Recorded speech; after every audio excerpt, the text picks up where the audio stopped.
আসসালামু আলাইকুম বন্ধুরা, আশা করি সবাই ভালো আছেন। আল্লাহর রহমতে আমরা ভালো আছি। আজকে চলে এসেছি আপনাদের মাঝে অন্য একটা ব্লগ নিয়ে। তো আজকে চলে এসেছি আমার মেয়ের স্কুলে। মেয়ের পরীক্ষা শুরু হয়েছে প্রথম সাময়িক।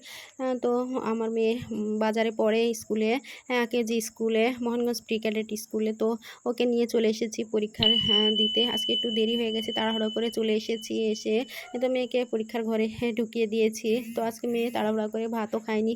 ও আবার বায়না ধরেছে সুজি রান্না করে খাবে। ছোটো বাচ্চাদের যে সুজি খাওয়ায় সেটা, তো সেটা একটু খেয়ে চলে এসেছি তাড়াহুড়া করে পরীক্ষার ঘরে ঢুকিয়ে দিয়ে। যেহেতু অভিভাবককে থাকতে দিবে না, তার জন্য আমি বাইরে গেটের কাছে দাঁড়িয়ে আছি। আরও সবাই আছে, ভাবিরা হয়তো মেয়ে পরীক্ষা দিতে চলে গেছে ঘরে।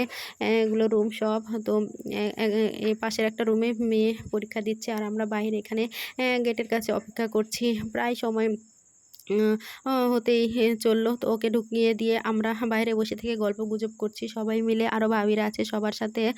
তো গল্প গুজব করে এখন এই তো মেয়ের পরীক্ষা হয়ে গেছে, মেয়ে বেরিয়ে গেছে। বলছিল আম্মু খুব ক্ষুধা লেগেছে। আরও সব বাচ্চারা সবাই বেরোচ্ছে একে একে সবাই। এখন স্কুলের গাড়িতে যে যার মতো বাড়িতে চলে যাবে। মেয়েও স্কুলের গাড়িতেই যায়, কিন্তু এই পরীক্ষার সময়ে ও বায়না করছে আম্মু তোমাকে যেতে হবে। যেহেতু আরও বাচ্চাদের মারা আসে, তো আমিও এসেছি। তো মেয়েকে খুব ক্ষুধা লেগেছে বলে পাশের একটা হোটেলে নিয়ে গেছি। গিয়ে বলছিলাম ভাত খাবে না কি খাবে দুপুরে, যেহেতু একটার সময় পরীক্ষা শেষ হয়ে গেছে। তা ও বলছিল যে না আম্মু আজকে ভাত খাবো না, পরোটা খাবো, ডাল পুরি যেটা বলে। তো মেয়ের জন্য দুটো পুরি নিয়েছি আর ডাল দিয়ে তো মেয়ে খাচ্ছিল। আমি যেহেতু খাবো না, তাই আমি কিছুই নিয়ে আমি বসে আছি আর মেয়ে খাচ্ছে। তো মেয়ের খাওয়া প্রায় শেষ। এরই ফাঁকে আমার আব্বু আর আম্মু বাজারে এসেছে, কিছু খুঁটিনাটি কাজ ছিল, আর আমার মেয়ের জন্য কিছু আম আরও সব জিনিসপত্র দেওয়ার জন্য। তো ওগুলো নিয়ে আবার এখন বাসায় চলে এসেছি। এসে এগুলো সব এখন গুছিয়ে রাখছি একে একে।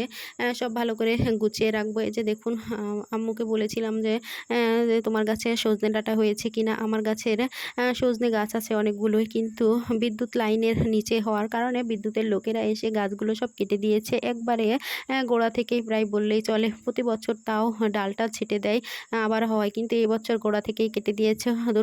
দুর্ভাগ্যবশত যেদিন গাছ কাটতে এসেছিল সেদিন আমি বাসায় ছিলাম না, আমার বাবার বাড়িতে গিয়েছিলাম। তো কেউ ছিল না বাসায়, ওরা ইচ্ছে মতন কেটে দিয়ে চলে গেছে। এই বছর আর আমার ওইভাবে সজনে ডাঁটা খাওয়া হয়নি।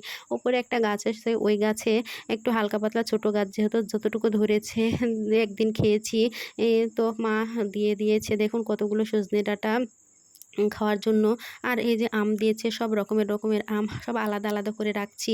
এগুলো এক জাতের আম, এগুলো একটু হয়তো পাকা কম। তারপরে কিছু পাকা আছে, কিছু আটির আম আছে, কিছু খিসাপাত আম আছে, কিছু গোপালের আম আছে, নানা রকমের আম সব আম্মু বেঁধে দিয়েছে। তো সেগুলো সব ভাগ ভাগ করে রেখে দিচ্ছি। আবার এই যে কিছু কাঁচা আমও দিয়েছে। আমার মেয়ে যেহেতু কাঁচা আম খেতে খুব পছন্দ করে, আপনাদের ভাইয়াও কাঁচা আম মাখিয়ে দিলে খেতে খুব পছন্দ করে। তো কাঁচা আমও দিয়ে দিয়েছে মাখিয়ে খাওয়ার জন্য। আর আমার মেয়ে বায়না ধরেছে নানু আমি কাঁচা আমের আমসত্ত্ব খাবো, আম্মুকে বলো বানিয়ে দিতে। তার জন্য গাছ থেকে নামিয়ে কিছু কাঁচা আমও দিয়েছে, অনেক বড় গাছ, ওইভাবে তো নামানো যায় না। আমার ভাইয়া যখন ছুটিতে আসে বাসায় আর আমি যাই, তখন গিয়ে দুই ভাই বোন একসাথে হয়ে নামিয়ে নিয়ে আসি। আর তাছাড়া যা পড়ে সেগুলোই খায় আম্মু, নিচে থেকে যতটুকু নামাতে পারে ততটুকু। আমার আব্বা যেহেতু অসুস্থ, দীর্ঘ 12 বছর যাবৎ আমার আব্বু অসুস্থ, প্যারালাইজড। আব্বু কিছুই করতে পারে না, সব কিছু আম্মুই করে।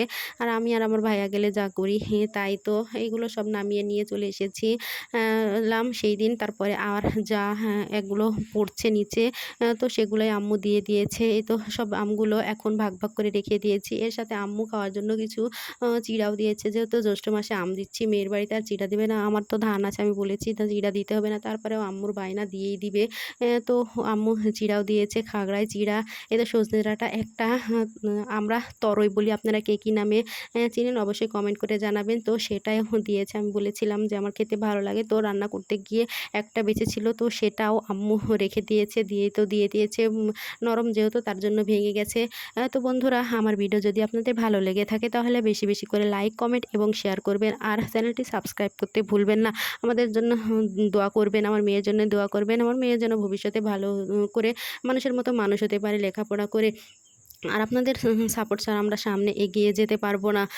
তো আপনারাও সবাই সুস্থ থাকবেন, ভালো থাকবেন, আর আমাদের জন্য দোয়া করবেন। আপনাদের মাঝে অন্য কোনো ব্লগ নিয়ে আবার হাজির হব। এই তো এগুলোই সব আমার বাবার বাড়ি থেকে আম্মু নিয়ে এসে দিয়ে গেছে, যে সবগুলো এখন গুছিয়ে রেখে দিচ্ছি। তো আজকের মতো ভিডিও এখানেই শেষ করব। সবাই সুস্থ থাকবেন, ভালো থাকবেন, আল্লাহ হাফেজ।